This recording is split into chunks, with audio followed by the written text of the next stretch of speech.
Hello, my name is Martin Hodson, and I teach and do scientific research at Oxford. But I've also been involved in the Christian environmental movement for over 30 years.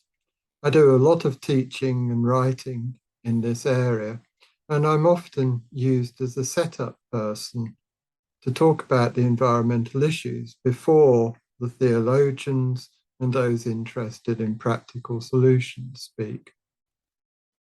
For the last 18 years, I've also been the principal tutor for Christian Rural and Environmental Studies, the CRES course, which is based at Ripon College, Cuddesdon.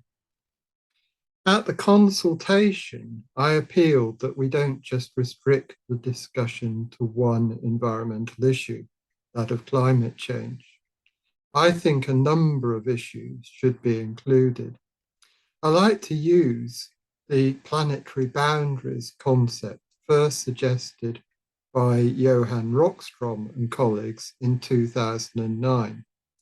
They gathered a whole lot of data and came to the conclusion that we were already at or over the safety limits for four issues. That's biogeochemical cycles, which is mainly nitrogen and phosphorus from fertilizers and things like that. Land use change, natural habitats to agricultural habitats, and then on to urban habitats. Biodiversity loss, and of course, climate change. Then as more data has become available, two more have been added as way over the safety limits this year, 2022. That is novel entities, including plastic and chemical pollution, and freshwater availability. So we have not one issue, but six. If we're going to talk about a crisis, I would call it an environmental crisis. I am anything but a climate skeptic, but I think it would be highly unwise to frame future work or modules solely around climate change.